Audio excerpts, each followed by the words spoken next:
o Thiago, quando puder, ele entra.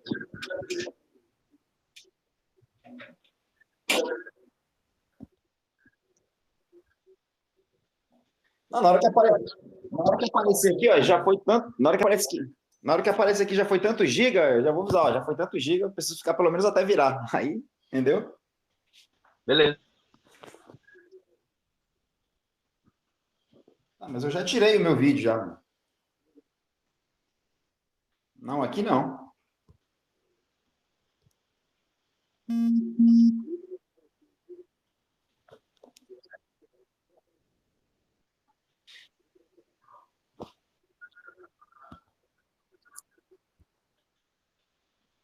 Aí. No meu não aparece isso, não. Não. Acho que só aparece o computador, não parece?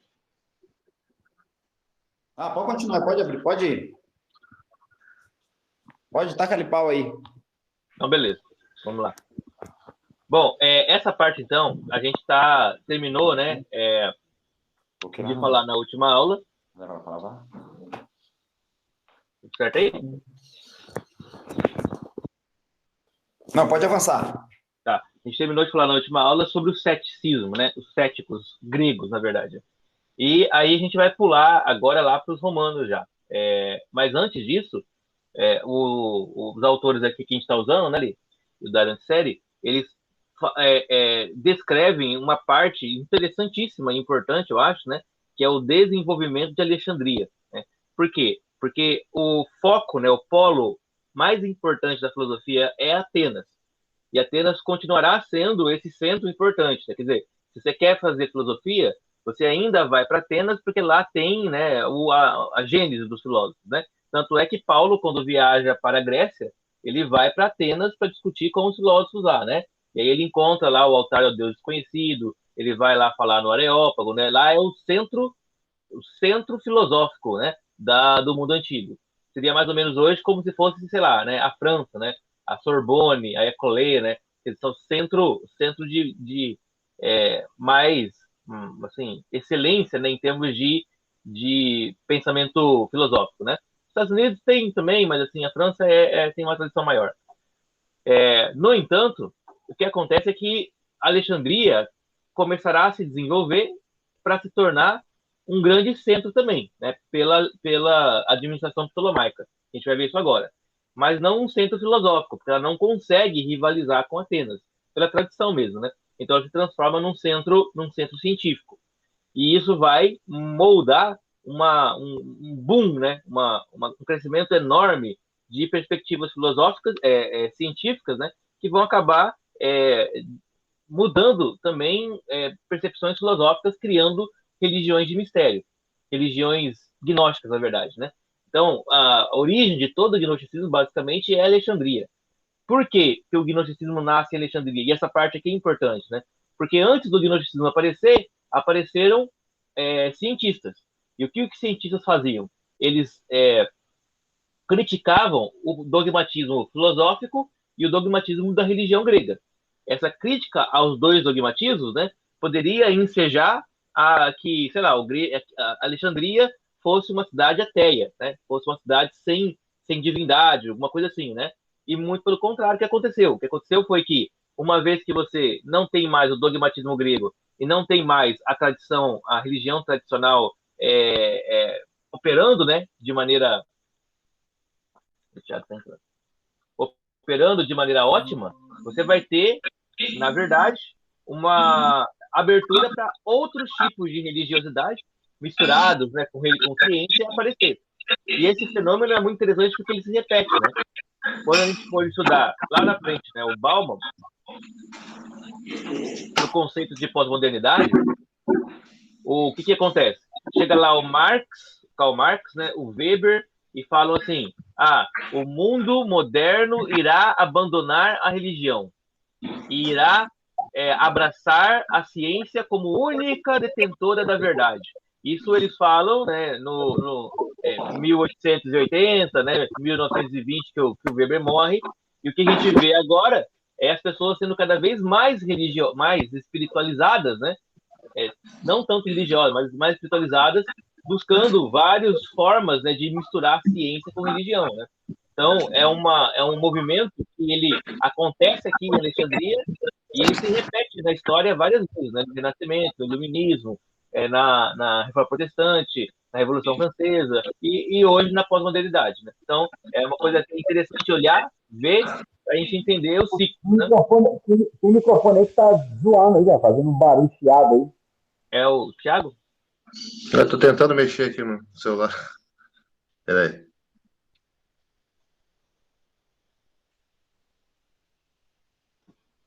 Beleza.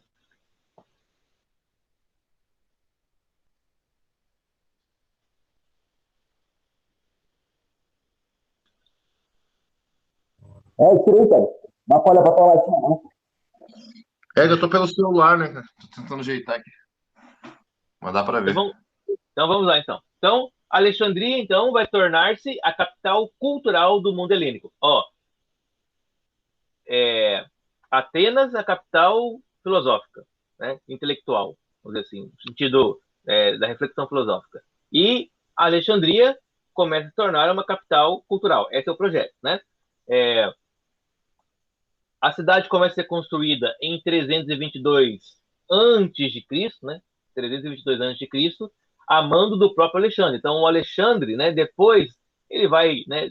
Fazendo as conquistas dele lá e ele começa a construir várias cidades com o nome Alexandria, né? Então, tem Alexandria no Egito, tem Alexandria na Pérsia, tem Alexandria na Índia, tem várias, né? Várias, umas 10, 12 cidades com o nome Alexandria.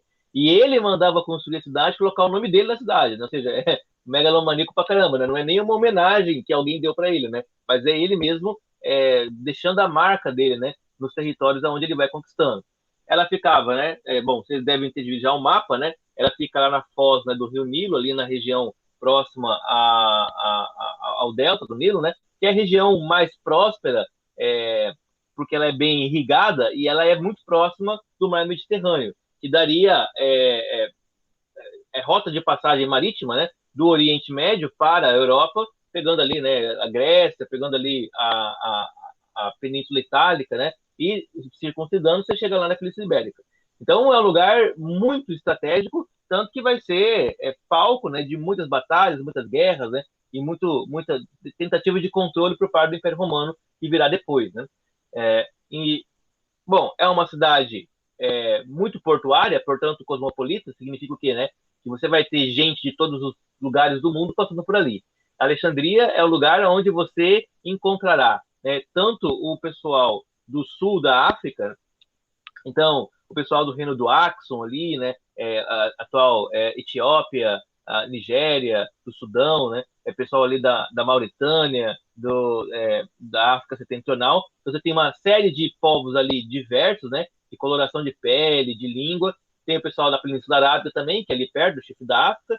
Você tem também as rotas de navegação da Índia e da China, que tinham já conhecimento daquela região, porque eles negociavam ali com o chifre da África também, né? Então você vai ter chinês, você vai ter indiano, você vai ter, sei lá, né, pessoal ali mais do Oriente também passando por ali, o pessoal da região ali da Turquia, tal, de Bizâncio, né, que também vai estar passando por ali, e também o pessoal ali da Palestina. Então, um centro do mundo ali, né, centro do mundo, onde todo mundo passa para ir para a Europa, para ir para a África, para ir para o Oriente. Então, lugar onde você escuta muitas línguas, muitos idiomas, e tem muita passagem de gente para lá e para cá. Isso aqui é muito importante para entender o que Alexandria significava, né? Por que ela é tão importante assim na história da tradição filosófica e científica do mundo. Quando Alexandre Grande morreu, né, ele divide, o império dele foi dividido pelos 4 diádacos, né? São os 4 generais dele. O Ptolomeu Lago, ele vai herdar a região do Egito, enquanto que o Seleucida, né, vai herdar a região da Palestina. Esses dois eles são importantes para a história bíblica. O Seleucida, nós vamos ver, né, toda a conflito que ele tem naquela região quando a gente lê o livro dos Macabeus, porque ele é o conflito entre, né, os da terra, né, os judeus da terra, hebreus da terra, contra Seleucida ali. E, no caso dos Ptolomeus, bom, a importância é tão grande, né, que a gente conhece, por exemplo, a Cleópatra, que foi a última dessa linhagem ptolomaica, né? Importante que quando o Alexandre o Grande conquista o Egito, ele não modifica a cultura egípcia, ele vai colocando lá elementos da cultura grega, mas ele toma para si os elementos da cultura egípcia. Então, o Alexandre vira um faraó, né? Ele vira um faraó. E o Ptolomeu, ele vai se transformar também em um faraó também. Então, com todas aquelas características que o faraó tinha, a divinização, né? O poder de falar direto com Deus, né? Toda aquela questão, os deuses gregos, os deuses egípcios, né? A religião egípcia, ela permanece, a maior parte do território egípcio, ela permanece como estava, né? Tradicionalmente. É Alexandria que vai ter a grande transformação para virar um polo helênico, de fato, e a religião grega vai se misturar com a religião egípcia. Então, vai ter uma série de sincretismos, né? Enxergando os deuses gregos como se fossem os deuses egípcios e vice-versa. Né? Claro que vai ter aquelas aproximações, né? Aquelas questões lá de sincretismo e tal, mas vai acontecer isso. Bom,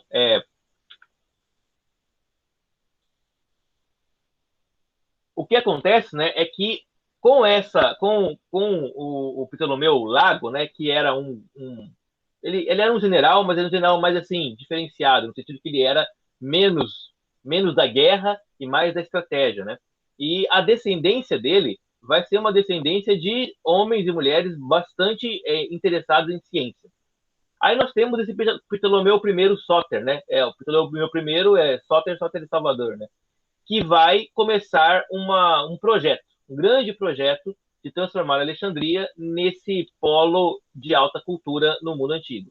Ele vai, então, contratar, né, vai convidar esse Demétrio de Falera, que era um peripatético, né, e vai ser amigo desse Demétrio, chamando ele para poder residir em Alexandria e começar o projeto de transformar a Alexandria em um novo peripato. Não sei se vocês vão lembrar, mas o peripato era o estilo, né, filosófico que o Aristóteles tinha inventado. O Aristóteles criou, né, a academia dele, lá, a escola dele, que era o Liceu, né, e no Liceu o método aristotélico de dar aula era o método peripatético, que é você vai caminhando, né, pelos jardins ali, dando aula ao ar livre, né, e falando sobre as coisas, meio conectando, né, biologia, física, química, astrologia, ética, estética, tudo meio que junto, assim. E esse Demétrio de Falera, ele era uma espécie de um descendente, né, desse estilo de filosofia. Portanto, nós temos aqui, de fato, né, um aristotélico sendo convidado para ser uma espécie de patrono, né, uma espécie de iniciador, né, de ministro da educação, ministro de alguma coisa assim, lá no Egito de Ptolomeu. Aí o Demétrio, ele vai convidar um outro chamado Estratão de Lampsato. Esse cara era o maior peripatético da época dele, né? Ele tinha, assim, total domínio sobre a retórica, sobre a metafísica, sim, ele dominava basicamente todos os textos esotéricos de Aristóteles, né? É como se fosse o herdeiro filosófico dele. Provavelmente líder, né, líder ou referência dessa escola. E esse Estratão, ele vai ser convidado pelo Demétrio para a corte do Ptolomeu e vai se tornar o preceptor do filho do Ptolomeu. Então, vai ensiná-lo, né, a como ser um bom rei. Né? E o Demétrio e o Ptolomeu I, né, eles começam a projetar, então, essas duas instituições que vão ser referência na educação mundial naquela época.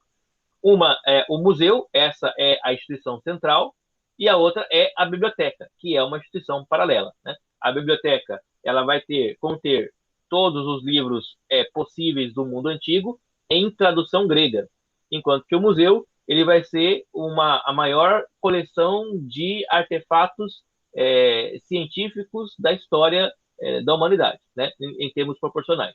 Então, tudo que você poderia ter de conjuntos de mapas astrais, mapas de navegação, instrumentos de navegação, instrumentos de guerra, armaduras, espadas, né? Ligas de metal, ligas de outros tipos, né? Instrumentos de medição, tudo que você imaginar de elemento, né, científico, você ia ter lá no museu. Né? O museu recebe esse nome porque ele é uma homenagem às musas. Né? As musas são 9 musas, né? às vezes são 7, às vezes são 9. São filhas de Zeus com uma deusa chamada Memória, né? Mnemésia, né? Memória. E elas existem para que os homens pudessem, né? Assim, a significação simbólica delas é para que os homens pudessem produzir criativamente coisas que pudessem ser registradas como memória, né? Então, tem uma deusa memória chamada música, tem uma outra chamada poesia, tem uma outra chamada dança, tem uma outra chamada escultura, né? Que são as traduções dos nomes, né? Então, são as artes, vamos dizer assim, né? Essas artes artísticas, né? Redundante pra caramba. Mas, então, o museu vem disso, né? O museu vem de uma homenagem às filhas de Zeus responsáveis por manter a memória da cultura humana em andamento. E, nesse museu, o foco fundamental dele era medicina, biologia e astrologia. Eu errei aqui, né? Medicina. A astrologia também, que era o nome de uma outra musa, né? Veja bem, né? Medicina, biologia e astrologia. Os três grandes, né? Pelo menos os três grandes interesses do Aristóteles, né?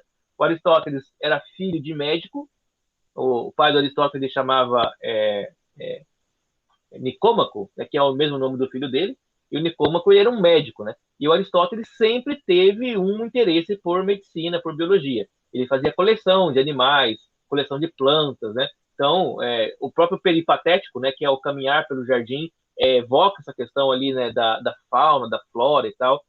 O Alexandre mesmo, quando ele viaja para o Oriente, né, ele sempre tem o cuidado de mandar exemplares de espécimes de plantas e de animais para Aristóteles, né, para poder ele ir conhecendo, né, essas novas espécies, né. Algumas chegavam vivas, outras mortas, né, mas ele mandava. Então, assim, isso aqui é muito importante, né, muito importante, porque vai se desenvolver a medicina aqui em Alexandria, né? Então, vai se descobrir como que os órgãos humanos funcionam, as artérias, as veias, o cérebro, o coração. Eles vão fazer, a gente vai ver já, né? Vivificação. Abrir os caras vivos, né? Para descobrir como que os órgãos funcionam, né? Então, sim, uma medicina que avançou, sim, enormemente, entendeu? Saltos, né, enormes na qualidade por causa do museu, né? O museu, então, era uma espécie de uma grande faculdade, né? E anexa ao museu estava lá a biblioteca. A biblioteca é bem interessante, né? Ela chegou a contar, bom, a gente não sabe porque a biblioteca foi destruída, né, incendiada pelos romanos, né, quando eles começaram a dominação do Egito. Mas conta-se que ela contou com mais ou menos cerca de 700 mil livros, né? Quer dizer, 700 mil livros. Então, se a gente poder jogar um pouquinho mais, é quase 1 milhão de livros, né? Quer dizer, tem bibliotecas hoje em universidades que não têm essa quantidade de livros, né? Você teve ideia de quão grande era. E havia pelo menos uma história que conta, não sei se é mito ou verdade, né? De que, como o Alexandria ficava em um lugar de passagem de navios, né? Eles criaram uma lei de confiscar todos os livros que chegavam a Alexandria. Se o livro já tivesse sido conhecido, né, já tivesse na biblioteca, eles liberavam. Mas, se não, o livro seria retido na biblioteca de Alexandria.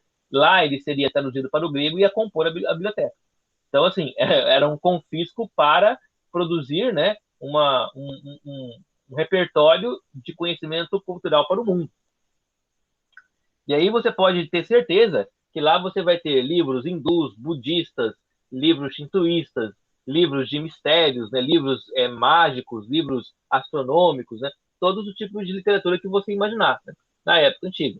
Tudo isso traduzido para o grego koiné, na época, né, que é o grego helenística.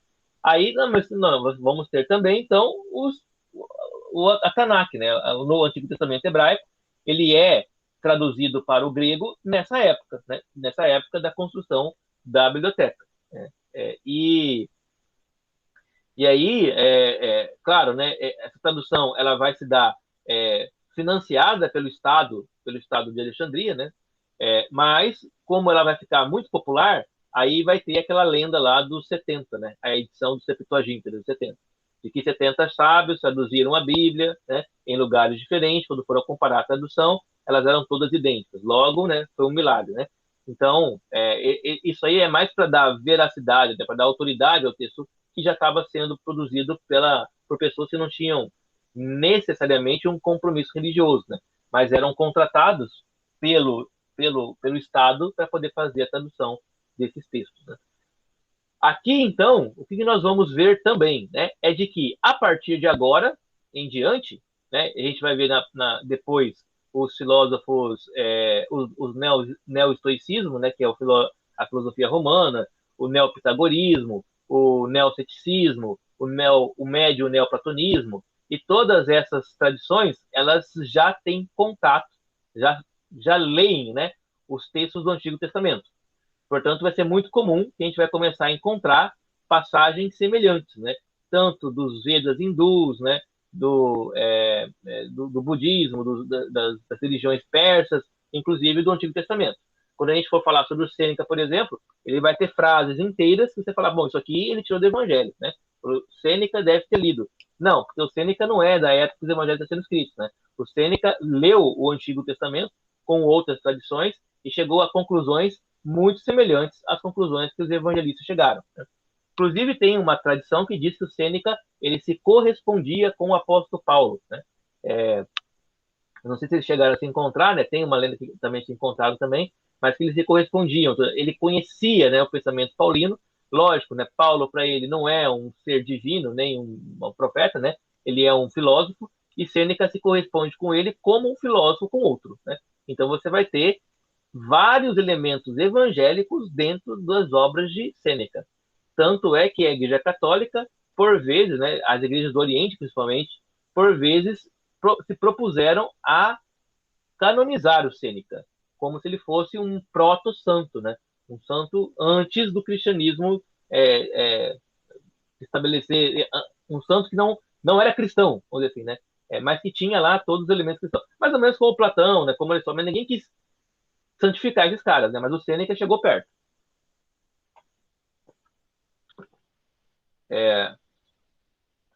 Bom, e aí então a biblioteca e o museu, né? Eles sempre tiveram lá os seus diretores, né? Que eram mais ou menos como se fossem ministros da educação, né? Ou ministros da cultura, né? De Alexandria. Então, aqui eu coloquei três diretores por causa da importância. E aí para a gente ver, né? O que eles estavam fazendo, né? Então, um diretor chamado Calímaco, ele foi o primeiro cara da história da humanidade a produzir uma técnica de biblioteconomia. Ele criou catálogos de livros em ordem alfabética, então pegou 700 mil livros lá, 500 mil livros que ele tinha na época, ele conseguia ler todos os livros para colocá-los em ordem de assunto, ordem alfabética. Então, né, aqui na prateleira de assuntos sobre biologia, os autores estarão em ordem alfabética e todos os livros contendo uma pequena biografia de quem era o autor. Ou seja, é um trabalho de pesquisa do caramba, né? Porque não é só você receber um livro, né? É você perguntar, é você pesquisar em outros livros para tentar entender quem é o autor daquele livro. E aí tinha lá todos os livros com uma anotação, né, de biografia, né, e todos eles organizadinhos em notas em ordem alfabética. Se você vai numa biblioteca hoje, né, numa universidade e tal, você vai ver que eles têm um sistema de catalogação, né? Tem vários modelos, né? Esse sistema de catalogação, eles são oriundos daqui, né? Então, até hoje, aqui nós estamos em 200 a.C., né? Até hoje, a gente deve esse sistema de catalogação a esses caras aqui, né? A esse cara aqui, o diretor Calímaco. Então, um trabalho do caramba. O segundo diretor importante, né, é esse Zenódoto. Por que ele é importante? Né? Porque ele faz a primeira edição de Homero. Veja bem, né, que a obra do Homero ela era conhecida já no mundo grego, mas ela era oral, assim como outras obras que eram orais, né? O Hesíodo, nem tanto, né, que escreveu a Teogonia, né, os trabalhos Dias e tal, mas porque ele já escrevia para poder ser publicado mesmo, né, ali.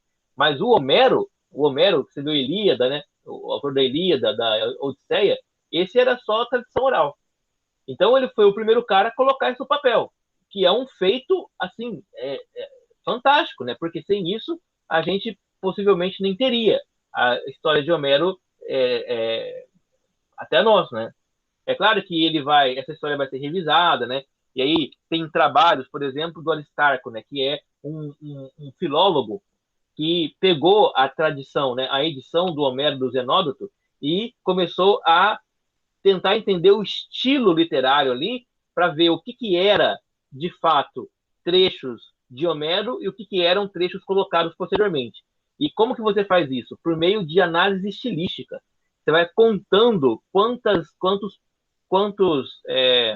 que tipo de conjunção é utilizada, que tipo de preposição é utilizada, que tipo de verbo. Você vai assim, tentando entender, por meio da leitura, aqui, ó, esse estilo de escrever aqui é esse estilo é outro. Então, esse outro aqui não é de Homero, esse aqui é. Então, assim, um trabalho de análise exegética assim, muito rebuscado, né? Isso é 217 antes de Cristo. Então, ele faz lá uma edição do Homero lá que é uma edição depurada, né? E aí nós também temos, né, um diretor chamado Dionísio de Trácia, que foi o primeiro a elaborar uma gramática do grego koiné.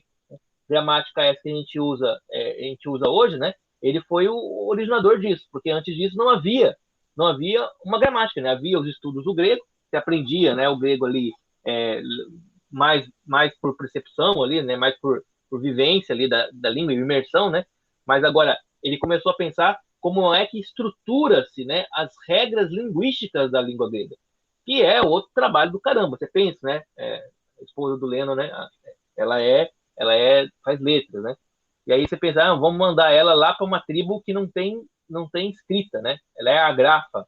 E aí ela vai ter que chegar naquela tribo, ela vai ter que compreender a língua da tribo, ela vai ter que começar a criar regras gramaticais para encaixar a língua da tribo, e aí tem regra que funciona, tem regra que não funciona, ela tem lá o conhecimento de uma outra língua que ela vai encaixar, mas aí surge lá uns verbos que é muito diferente, né? Verbo que não tem nem qualidade de tempo, nem qualidade de ação, é verbo que tem, né? Tem uns verbos esquisitos, assim, né?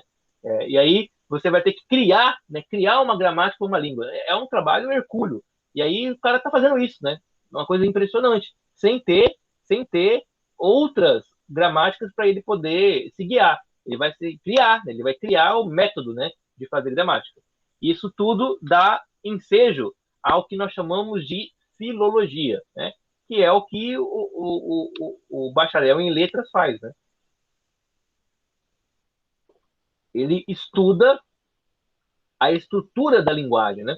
Então, aqui você tem esse florescimento em Alexandria.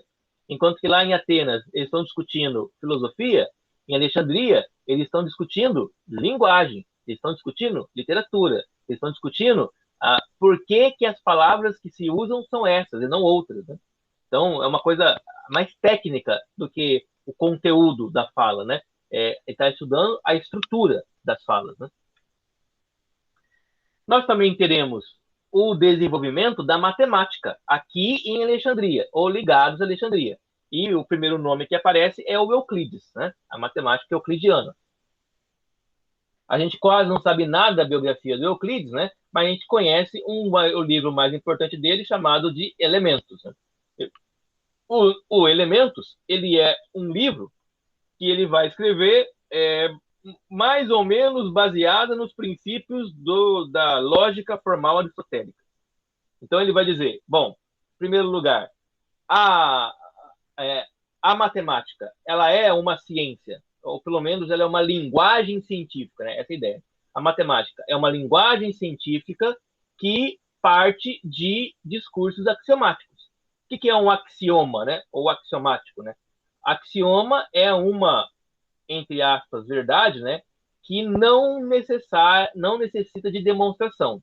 Nós podemos trocar o axioma por dogma, mais ou menos isso, né? A diferença do dogma é que o dogma você explica um pouco mais, né? O axioma não, né? Mas não explica por quê? Porque ele não tem como ser explicado, né?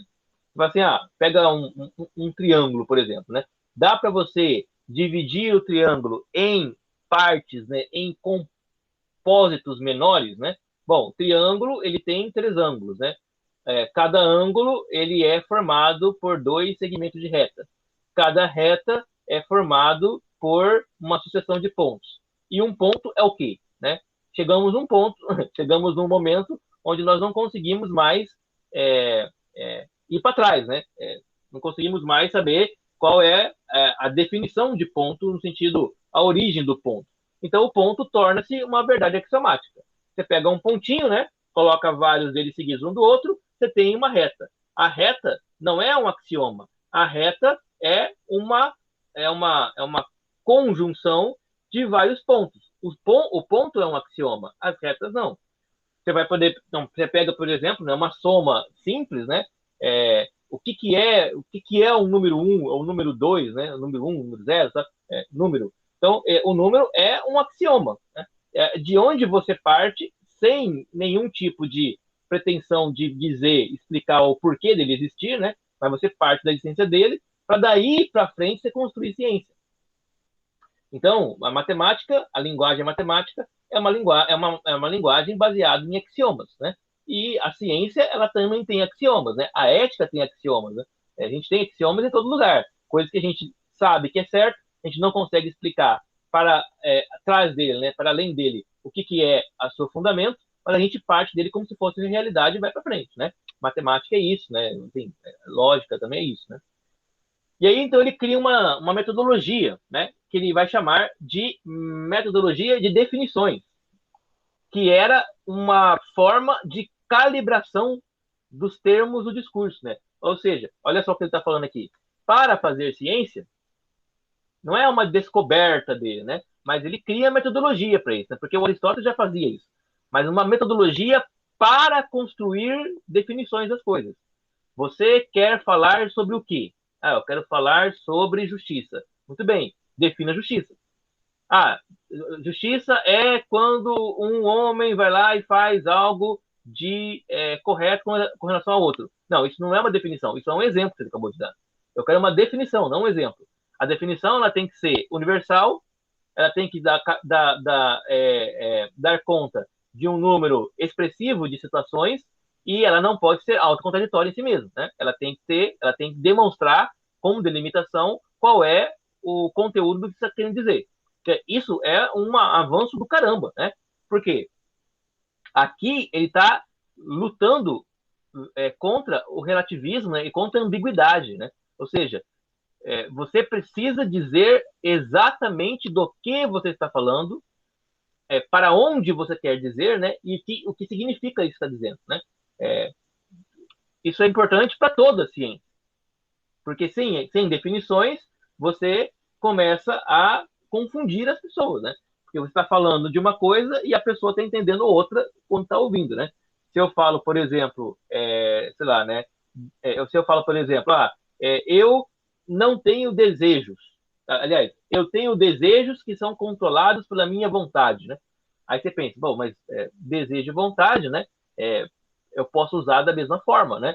Eu tô com vontade de comer um bolo, tô com desejo de comer o bolo, né? Eu não tem diferença entre as duas palavras, no sentido porque elas podem ser palavras sinônimas. Mas quando eu falo, né, que o meu desejo é controlado pela minha vontade, eu tenho que, então, definir o que é desejo, o que é vontade, para você entender o que eu quero dizer. Senão você não vai entender, né? Eu estou usando esse exemplo, que é o exemplo do Kant, né?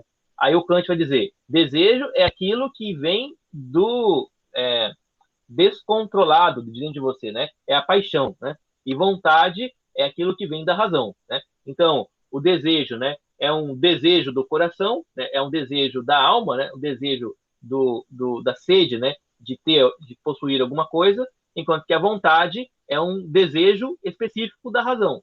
E a razão controla a emoção. Portanto, a vontade, né? Eu tenho desejos que são controlados pela minha vontade. Eu tenho paixões que são controladas pela minha razão.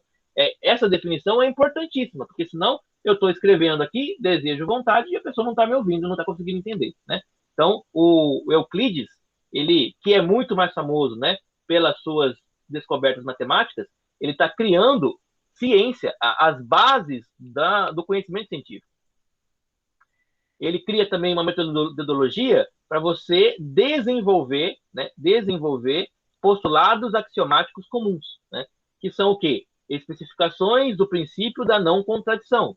Quando eu vou afirmar um axioma, uma verdade incontestável, indemonstrável, ela não pode comportar em si o não ser ela mesma, né? Quando eu falo, então, que A é igual a A, eu estou excluindo que A seja qualquer outra coisa, né? Isso é o princípio de identidade unívoca, que é derivado, né, da onde deriva o princípio da não contradição. Uma coisa não pode não ser o que ela é, né? Não pode ser outra coisa a não ser ela mesma. Esse aqui é um exemplo legal que a gente viu, por exemplo, nessa semana. Alguém quer falar? Isso aqui é uma coisa legal que a gente viu essa semana na nossa discussão lá no grupo. Vocês estavam falando sobre teofania, né? E aí, o Lennon levantou, né? Bom, ninguém viu Deus, né? Ninguém viu Deus. E isso funciona para nós como um axioma, né? Ninguém viu Deus, né? Aí define ver. Ver é você ter uma experiência empírica por meio do sentido da visão, né? Então, ninguém viu Deus. Mas Moisés viu as costas de Deus, né?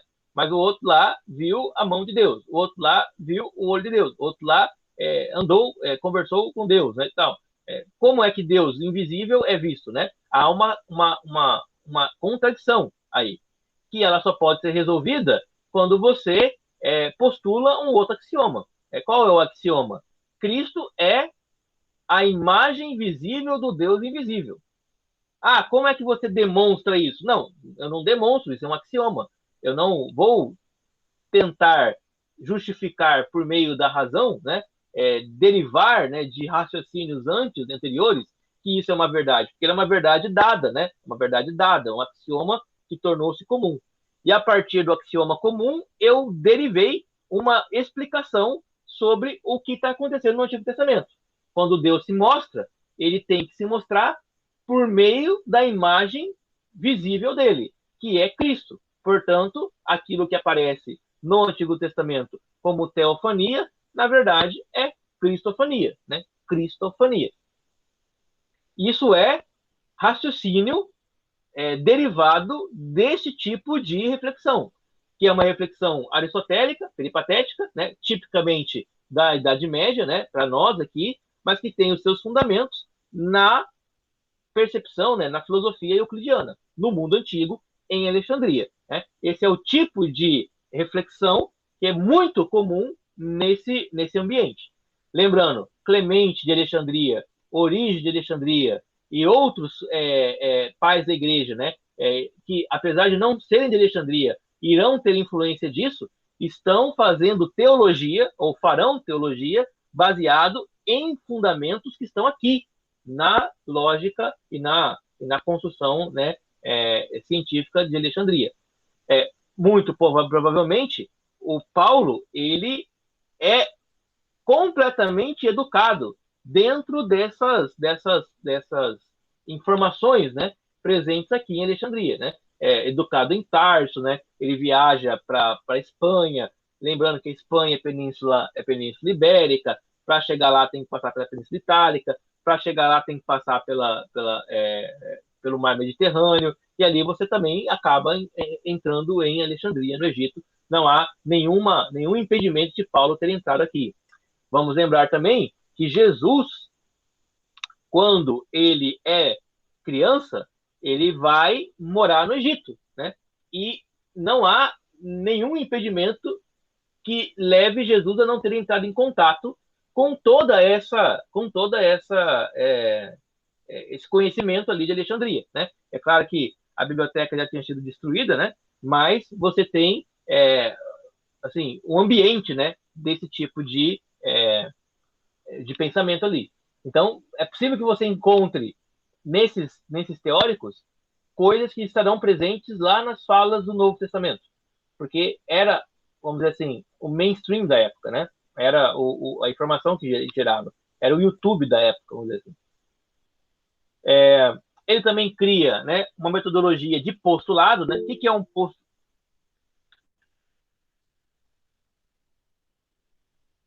Vou pegar aqui o que ele não falou, peraí. Então, né, o Paulo passou, sim, né, em Antioquia, assim, né, o Paulo ele se converte, né, ele se converte, já velho, né? Paulo não era novo, né? Paulo já devia ter mais de 30 anos quando ele se converteu. Porque se o Paulo ele tinha cargo, né, no Sinédrio, como a gente acha que tinha, né?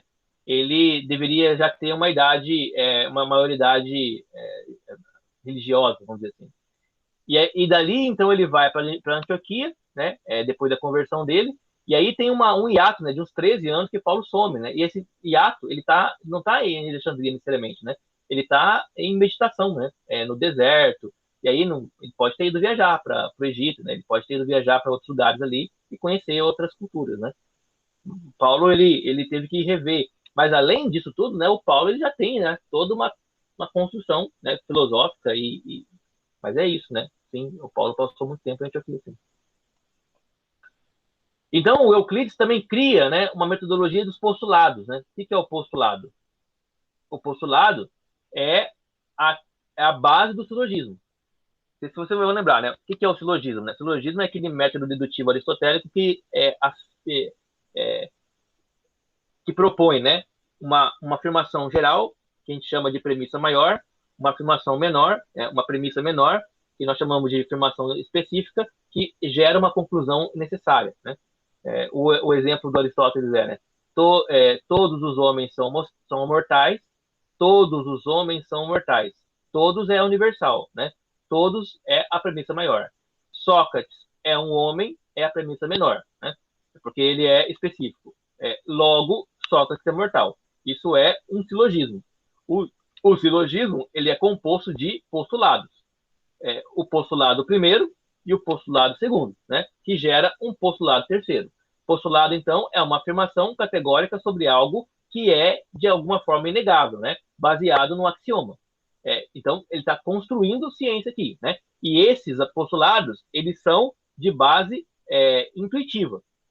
Você fala assim, Deus existe. Isso é um postulado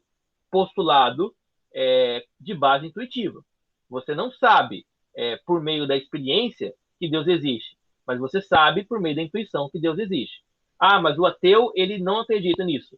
Então, você vai encontrar pessoas dizendo que aquilo que é óbvio e onulante não é, né? Você vai encontrar pessoas dizendo que aquilo que é tácito e conhecido é contrário a isso. Bom, isso é totalmente comum, é um erro da razão, né? É um erro da pretensão humana em negar o óbvio, né? Negar o intuitivo.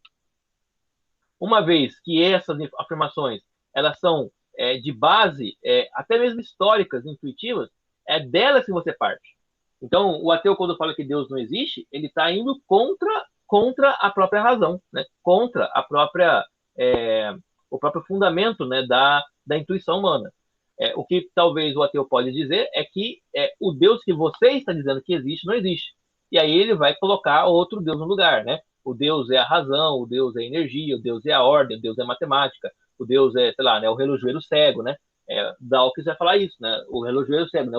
O Deus que é uma espécie de conceito, né?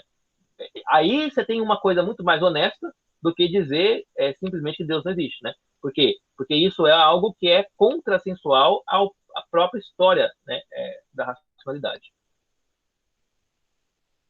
A escola de Antioquia era completamente diferente da alexandrina no sentido teológico, né? Porque aí se desenvolveram essas outras coisas, né?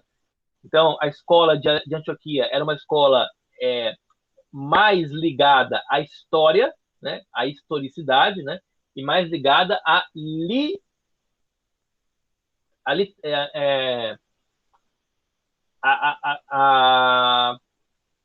leituras literais, né? A palavra literal do texto, né? Literalmente, né? Enquanto que a escola de Alexandria era uma escola mais filosófica, menos histórica, e ela dava muito mais ênfase a uma leitura literária, não literal, literária da Bíblia, por meio de métodos chamados alegóricos, né? Então você vai pegar desde do judeu lá, o Filon de Alexandria, passando pelo Orígenes, pelo Clemente e tal, você tem os métodos alegóricos sendo aplicados em Alexandria. Esses métodos são os métodos que mais estão presentes na teologia católica e nas igrejas pentecostais, né?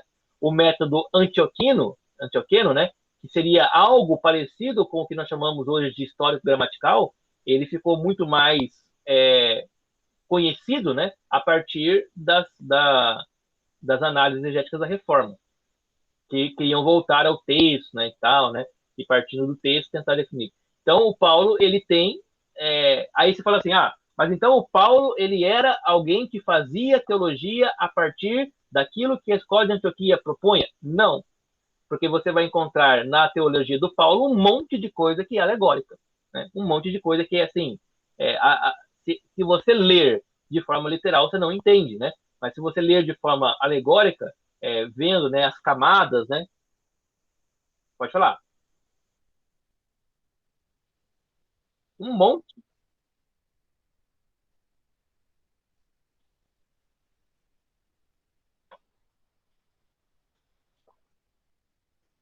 Perfeito, né? Mas é isso mesmo, né? É completamente alegórico, né? Quer dizer, houve o Mar Vermelho? Ou assistiu, né? Sim, com certeza, né? O pessoal passou? Passou, né? Mas de onde você tira que isso é um batismo, né? Não,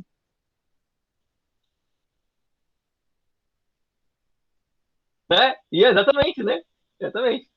Mas o Paulo usava o método alegórico, e a gente usa esse método alegórico torto direito, né? Fala assim, não, Maria engravidou de Deus, nós também devemos engravidar de Deus, né?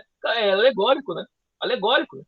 Engravidar de Deus é engravidar da vontade de Deus. É completamente alegórico, porque aquilo que está escrito lá não significa isso.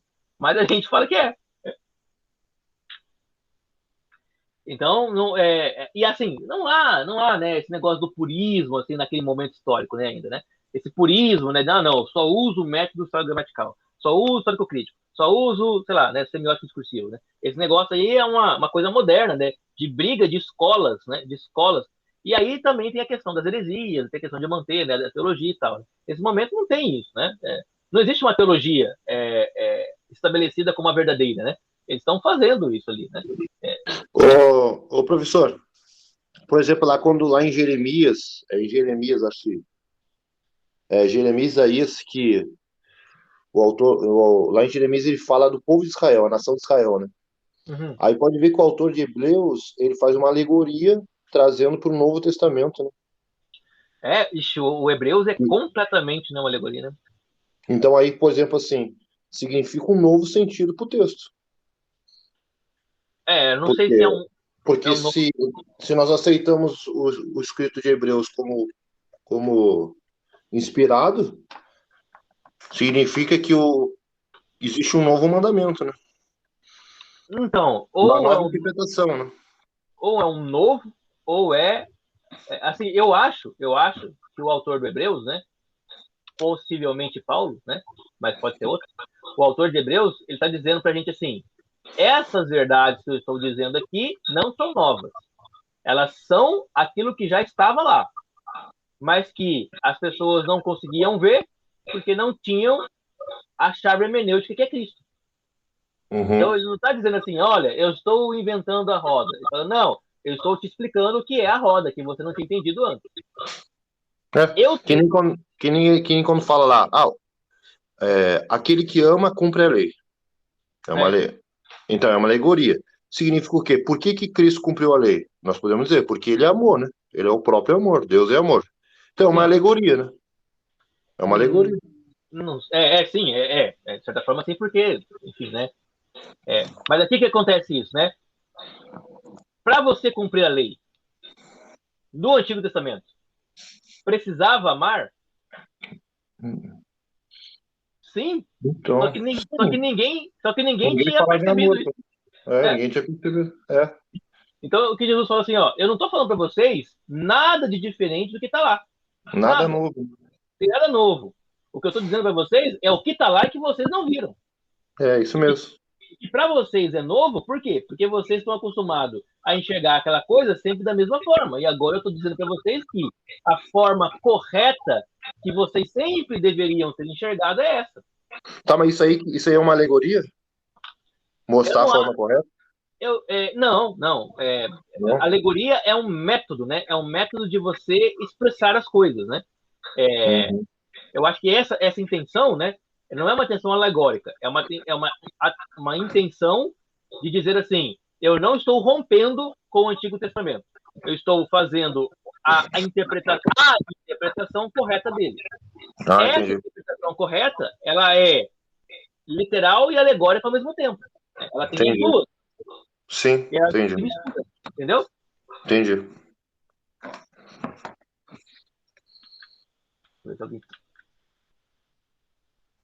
Então, Leno, a gente tem um pé atrás com a alegoria, né? Por quê? Porque a alegoria, ela é uma coisa muito volátil, né? Na medida que depende muito da criatividade de quem está interpretando, né?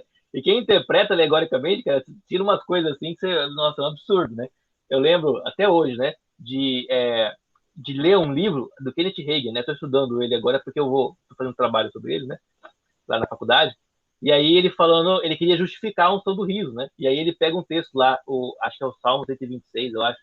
Quando o Senhor restaurou a sorte de Sião, ficamos como quem sonha. E a nossa boca se encheu de riso. Tá vendo aí, ó? O riso tá aqui, ó. Logo, isso que está acontecendo agora é cumprimento disso aqui. É óbvio que isso é alegórico, né, que ele está falando, né? Não é disso que o texto está falando. E é lógico, né, que isso é um absurdo, né? Não é disso também que se trata, né? Mas esse é o problema da interpretação, na verdade, né? É o risco, vamos dizer assim. Aí você fala, mas é só na alegoria que isso pode acontecer. Não, né? Até mesmo no método histórico gramatical, o cara pode dar umas rabiadas, né? Pode dar umas barrigadas e fazer umas coisas assim, nada a ver, né? Mas vamos lembrar, né? O Agostinho, a leitura bíblica dele era toda alegórica, né? O Agostinho, o próprio o Tomás de Aquino, o próprio Calvino e o próprio Lutero, eles tinham leituras completamente alegóricas do texto bíblico.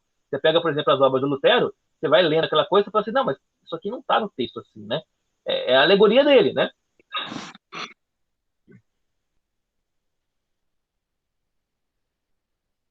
Alegórico, né? O Lutero manteve, né, a consubstanciação, né? Então, alegórico. O que acontece é que o Lutero, aliás, é que quando a, a universidade, né, o pensamento racional tomar conta da tradição teológica, aí sim você vai ter uma separação que é alegoria do que é, sei lá, né, histórico-crítico, né, literalidade, literalmente, né. Mas em Lutero está tudo misturado, né, Calvino também. Eu tenho um comentário de Calvino aqui, eu leio aquilo e falo assim, cara, eu não vejo isso no texto, né, não está no texto isso. Mas ele está interpretando assim, aqui, quando fala que a chuva cairá, é porque Deus está dizendo que ele irá salvar os homens porque a sua vontade é essa. Tu não está isso não está falando nada disso, mas ele coloca lá, né? E tira. Não está errado.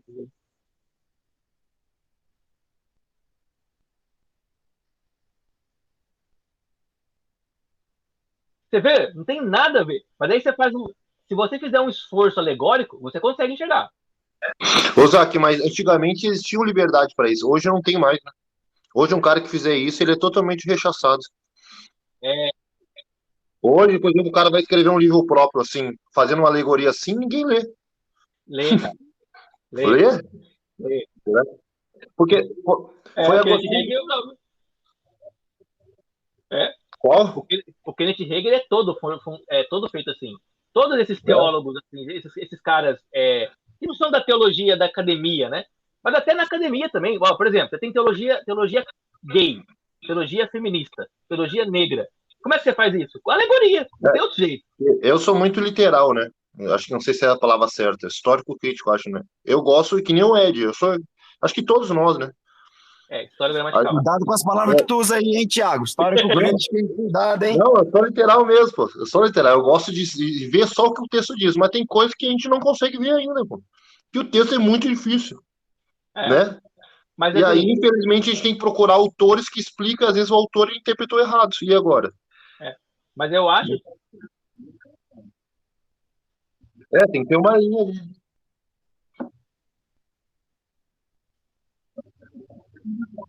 Não, Uhum. é que é temática, né? Então, assim, eu não estou explicando o texto, eu estou explicando o tema. Aí você vai pegar textos nada a ver, assim, às vezes, né?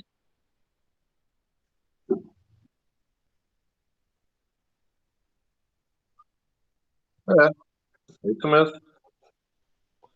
Esses dias eu vi uma pregação interessantíssima. O Fred vai gostar dessa, né? Que o cara pegou, faz anos já, né? Ele pegou o campo harmônico, né? E aí ele pegou, né? Maior, maior, menor, tal, tal, né? E ele falou assim, ó, a história da humanidade, né? A história bíblica, né? Ela pode ser explicada assim. Então começa no maior lá, Deus criando tudo, né? Aí depois Deus cria o homem, né? Aí depois o homem cai, então é o menor, né? É isso, maior, maior, menor, né? Aí depois, aí depois tem a promessa, né? Maior de novo, né? Aí depois tem, sei lá, né? O assassinato, tem não sei o quê, né? Menor, menor. E aí chega no final, como é que é o nome da sétima, do campo harmônico lá? É o acorde, né? O acorde é, é dominante, fala? É o último lá, o sétimo, que é que tem aquela dissonância, aquela sensação ruim, né? Eu esqueci o nome. Tem um nome, né? Que é uma nota, é um acorde que. A dominante do campo harmônico é a tônica, pô. Não, é Não, assim, é maior, a tônica. maior, menor. Como que é? Menor, maior, menor, menor e a última. Diminuta. Isso. A diminuta dá a ideia do quê? Dá a ideia de algo que está inacabado, né? Se você acabar a música diminuta, você fica com aquele mal-estar, né? Putz, tem que terminar aqui, né? Tem que colocar uma maior aqui. E aí ele fala o quê? Que a diminuta é o Apocalipse. Cara, assim, eu achei genial, né? Mas é completamente alegórico, né? Mas é genial, né? Quer dizer, ele pegou o campo harmônico, tava pregando para músicos, né? Pegou o campo harmônico, aí ele tava com o violão, e aí ele tocava a nota, falava assim, tá vendo aqui, ó? O que vocês sentem, né? Ó, eu sinto grande, né? Aí aqui eu sinto, nossa, tristeza, né? E ele vai colocando a história bíblica dessa forma. Quer dizer, é uma alegoria. Não tá nada disso na Bíblia, mas é muito bonito, né? E é válido.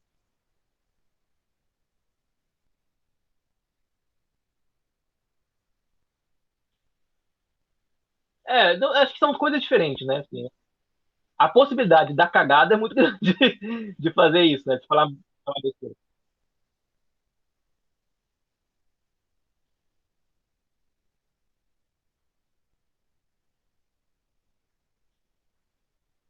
Ah,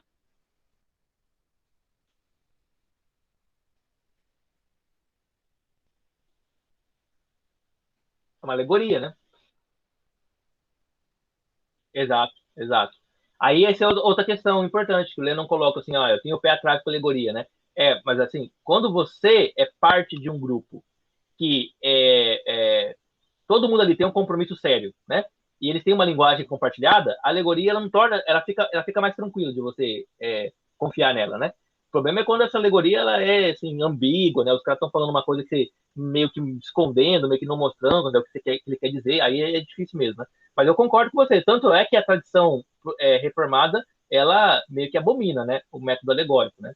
O método alegórico é aquele método dos quatro sentidos do texto, né? Que é o sentido literal, o sentido pedagógico, né? Sentido espiritual, e tem um outro lá que é um outro sentido, né? São quatro, né? Diferentes. E aí, então, todos os textos vão ter os quatro, né? Tem textos que fica claro isso, claro, né? Por exemplo, né, a parábola lá do, é, do menino que sai de casa lá, né? É, esqueci o nome. Filho pródigo, isso. A palavra filho pródigo, né? Então, assim, você vê, né? Então, literal. Tem o pai, tem o filho, tem o anel, tem isso, tem o irmão e tal, né? Literal. Aí você tem o sentido pedagógico, né? Que é o significado que representa, né? O pai, que representa o filho, o sentido de ensino para mim. Aí tem o sentido espiritual, né? O pai é Deus, né? O filho é a humanidade, são os gentios, o irmão é o povo judeu, né? Que não gosta que os gentios voltem e tal. Aí tem um outro sentido lá, que é sentido, né? Não lembro, analógico, não sei uma coisa assim. Mas, assim, você tem essas camadas, você pode fazer isso, né? Pode dar certo? Pode dar errado? Pode. Tem texto que é difícil fazer, tem texto que é mais fácil, né? Mas, voltando à questão, né? Eu acho que o Paulo, ele teve uma mistura, né? Desses métodos aí, não tem um método só dele, não. Mas voltando aqui à vaca fria, né? Então, a técnica, a metodologia dos postulados, né? Como fazer afirmações, né? É o que o Euclides está dizendo aqui, né? E ele utiliza muito um método retórico chamado redução ao absurdo, principalmente nos procedimentos argumentativos, né? Então, quando você postula alguma coisa, ele vai ao máximo, né? Assim, eu sou a favor do aborto, né? Sou a favor do aborto. Aí você fala assim, não, tudo bem, mas se todo mundo for a favor do aborto, não tem mais como ter os seres humanos na Terra, né? Todos os seres humanos vão morrer, né? Quer dizer, isso vai acontecer? Não, porque é um absurdo, né? Isso nunca vai acontecer. Mas é um argumento, né? Para dizer, olha, o aborto não é algo logicamente correto, né? Moralmente correto, porque ele é, em última análise, né? Elevado ao absurdo, ele é o fim da raça humana. Por que o relacionamento homoafetivo ele não é correto? Porque se você levar ele ao absurdo, né, ao máximo absurdo, ele também vai extinguir a raça humana, né? Então você tem essa forma, né, de você avaliar se um postulado é correto ou incorreto, reduzindo ele ao absurdo, né, ao ponto de que ele torna-se ou completamente universal ou completamente impossível, né? É um método de argumentação que foi desenvolvido metodologicamente pelo Euclides. O Euclides é matemático, né? Mas ele está falando sobre o que aqui? Linguagem. Ele está falando sobre retórica. Está falando sobre como comunicar a ciência para as pessoas, né? E por último, ele utiliza um método chamado método de exaustão, né? Então, é quando ele quer reduzir as coisas ao mínimo possível. Aí, esse método assim nele, né? Ele pega um círculo, né? E aí ele fala assim, bom, eu quero reduzir a área do círculo à mínima possível. Então ele desenha um quadrado, né? E aí ele tira, né, as arestas assim, então o quadrado ele é uma área do círculo um pouco menor. Aí depois ele desenha uma outra, né, sei lá, né, um outro polígono, né, de vários lados. E assim ele vai reduzindo o polígono cada vez de menos dados, até chegar num polígono que tem tantos lados, que ele quase parece um círculo, né? Só que na verdade ele é um polígono, né? E quase parece um círculo. Aí ele fala, isso aqui é a menor redução possível daquela forma geométrica inicial, né? É um método de você ir diminuindo, né, a complexidade das coisas, na verdade, não, aumentando, né, diminuindo a complexidade, até chegar num ponto onde você não tem mais como ir além daquilo. E aí fala, bom, esse ponto aqui é um ponto axiomático. Daqui para frente eu parto, né? Isso a gente faz, por exemplo, quando a gente vai avaliar um argumento filosófico, um livro da filosofia, né? Então você pega aquele livro lá, qual que é o argumento central do livro? É esse. Você reduz ele ao máximo e aí você entende aquele argumento. A partir dali, você vai tentar reconstruir aquilo que o cara falou. Mas sem reduzir, né, sem reduzir o argumento, você não vai conseguir terminar o livro e dizer, esse livro fala sobre isso e afirma sobre isso e aquilo, né? Então ele cria o quê? Mais ou menos como se fossem fluxogramas, né? Mapas conceituais que vão explicando o conceito. O Feiner, que é um autor moderno, né? Ele fala, ele usa esse mesmo método para fazer avaliação de conhecimento. Né? Ele fala assim, você quer saber se você dominou o conteúdo que você acabou de estudar? Então você pega numa folha, coloca lá o conteúdo da forma mais reduzida possível e depois deriva dele todas as linhas, né? Vai puxando setas, né? Todos os possíveis desdobramentos daquele conteúdo. Quando você puxar uma seta e não conseguir colocar o conteúdo lá, é sinal de que você não aprendeu. Aí você tem que voltar lá para aprender aquele novo elemento para poder ir colocando, né? E assim você vai tendo o quê? Visão de conjunto, né? Uma visão da totalidade daquele elemento menorzinho que você começou, né? Então, esse é o procedimento oposto, né, ao absurdo, né? Ao invés de ir até o extremo, você vai até o extremo absurdo, né? Você vai até o extremo mínimo, né? Então, são métodos de análise de discurso. E aí você vai falar, né?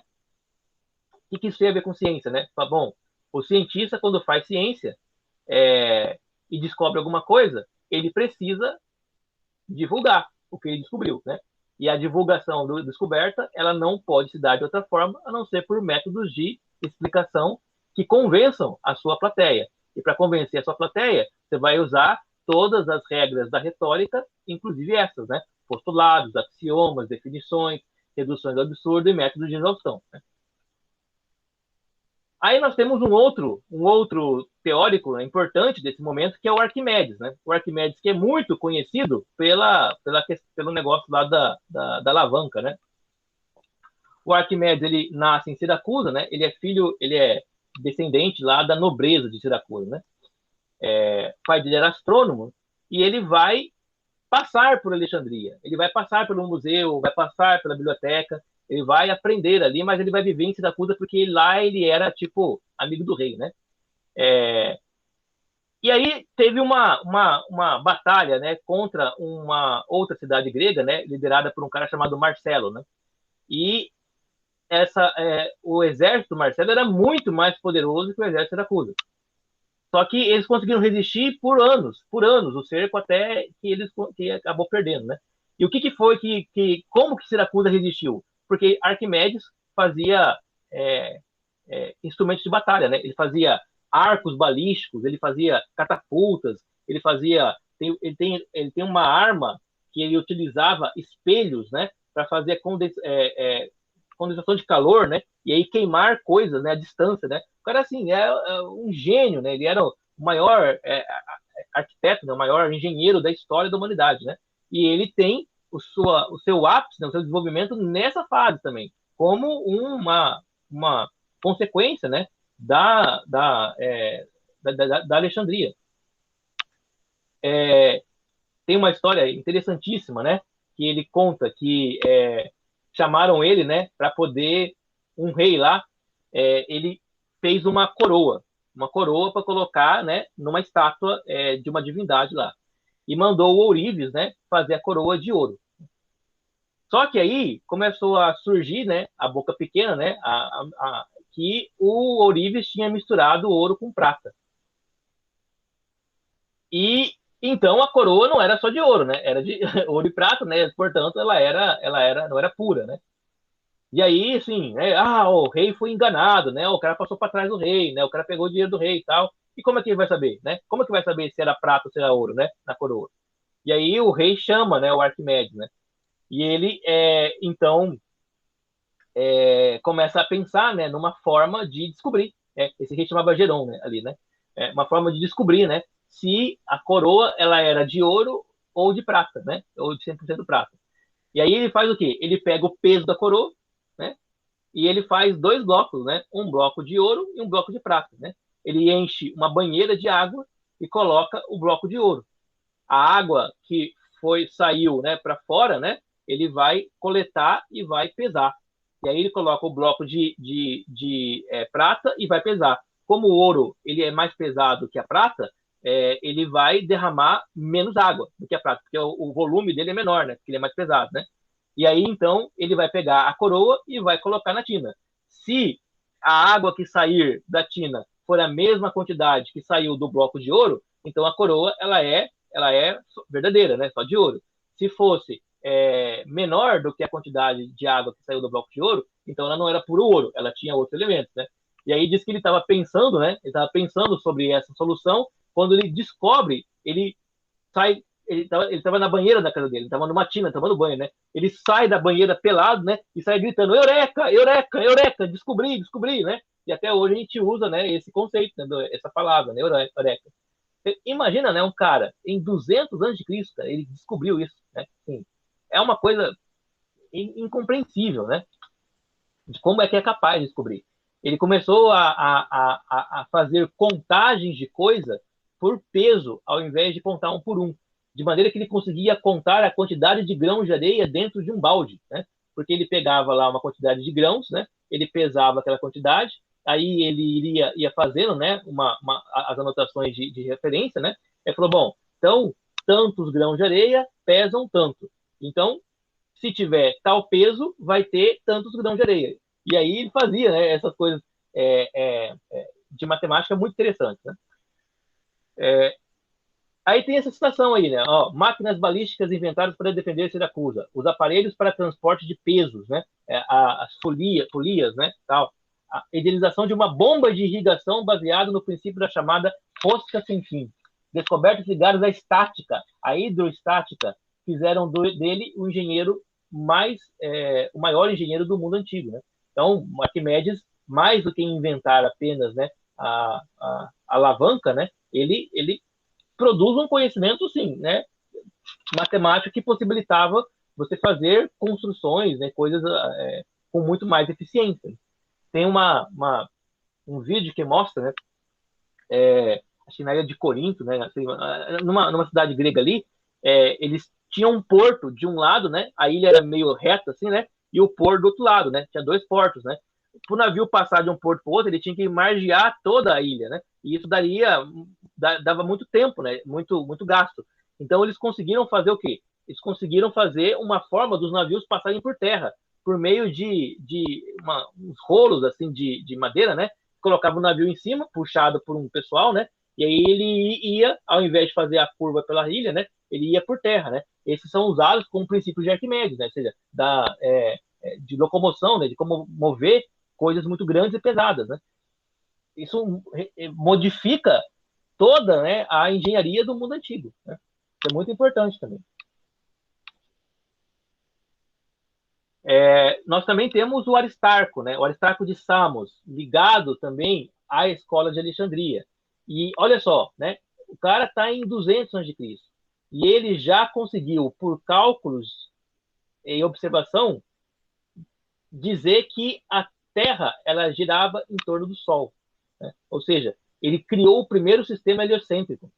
Você vai ter esse sistema sendo abandonado por causa de oposições religiosas, né, aceitas filosóficas, porque as pessoas achavam isso muito absurdo na época, então isso foi esquecido, até que ele foi retomado pelo Galileu. E o Galileu, quando escreve, né, as obras dele ali, ele faz menção a Aristarco, dizendo, olha, o que eu estou propondo não é algo novo, é algo que já se sabia desde a Grécia Antiga, desde Alexandria, mas que as pessoas fizeram questão de não levar em consideração porque não coadunava com o pensamento de senso comum delas.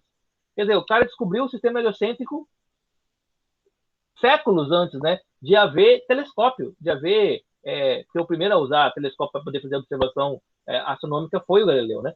Então, uma coisa assim, outra coisa fantástica, né?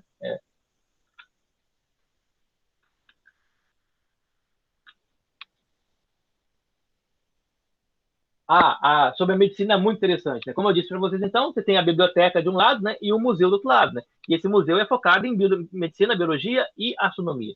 E aí você tinha lá os caras, né, que eram os caras da medicina, né?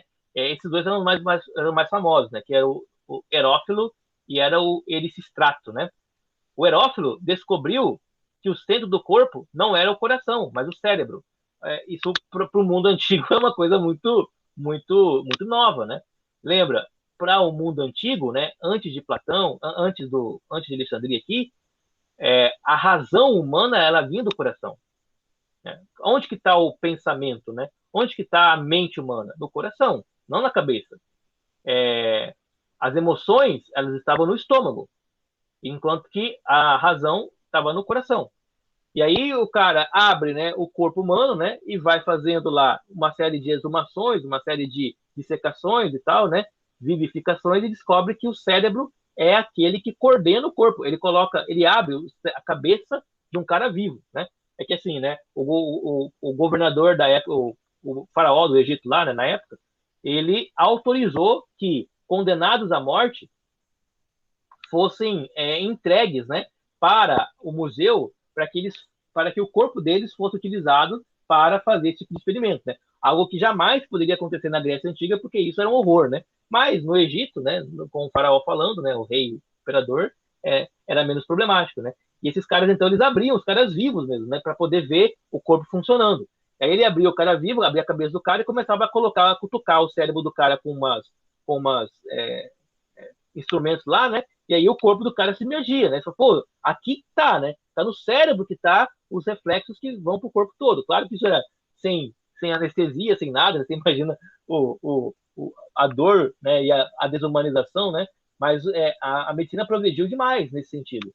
E não há que se pensar o contrário, de que, por exemplo, Lucas, né? Que era médico, ele muito provavelmente tinha conhecimento da medicina oriundos de Alexandria, porque ela se tornou o centro do conhecimento da época. O Eristrato, ele descobre como funcionava a digestão por meio dos movimentos estomacais. Ele abre o cara vivo, né, dá para comer o cara, ele enxerga, né, o intestino do cara funcionando, né? Ele descobre as artérias e as veias, né? Inclusive o nome artéria, né, vem de ar, né? Vem de ar, Porque ele achava que as artérias do corpo, elas levavam ar para dentro do corpo, enquanto que as veias levavam sangue, né? Aí você fala, nossa, não, mas foi um absurdo, né? Porque a artéria leva sangue também, né? A veia é venoso, né? E a artéria é sangue arterial. Só que ele considerava que a faringe, né, era também uma artéria, né? Então aí dá explicação por que a artéria tem esse nome, né? Mas veja, bem, isso aqui é o que a gente usa até hoje na medicina, e está descoberto aqui, né? Em Alexandria.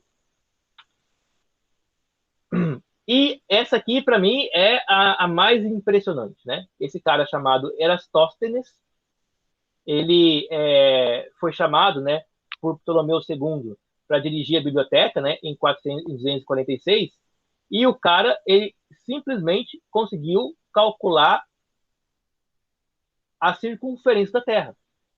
Ele foi o primeiro cara a conseguir dizer que a Terra era esférica, porque ele colocou uma estaca num lugar, uma estaca numa outra cidade lá, e percebeu que a sombra das estacas no mesmo horário, elas estavam em direções diferentes, né? E pela sombra, ele conseguiu calcular a curvatura dessas duas estacas, né? E por indução, ele calculou o resto da curvatura da Terra toda. Eristóstenes, em 246 a.C., ele já sabia que a Terra era redonda. Antes de Cristo, né? Sabia que a Terra era redonda. E ele conseguiu calcular o diâmetro da Terra de maneira tal que os cálculos modernos dão uma diferença de, assim, 20, 30, 40 quilômetros de diferença. Ou seja, o cara calculou o tamanho da Terra com uma margem de erro de quilômetros, de dezenas de quilômetros de erro, né? Isso em 246 a.C. O cara nem sabia que existia América, e ele conseguiu calcular isso, né? E aí tem terraplanista hoje, enfim, né? É tristeza. Então, tudo isso é para a gente ver o desenvolvimento, né? O desenvolvimento do pensamento, da ciência, da técnica, do conhecimento técnico. Coisa que todo o bem letrado, todo o sujeito que era cosmopolita, viajado, que era interessado nisso, né? Que construía coisas, o arquiteto, o engenheiro, o político, o filósofo, todos eles tinham essas informações, porque elas eram de franca transmissão pelas regiões ali do mar Mediterrâneo. E com isso a gente encerra esse istmus aqui, né? Aí na aula que vem a gente vai falar sobre o neoestoicismo, aí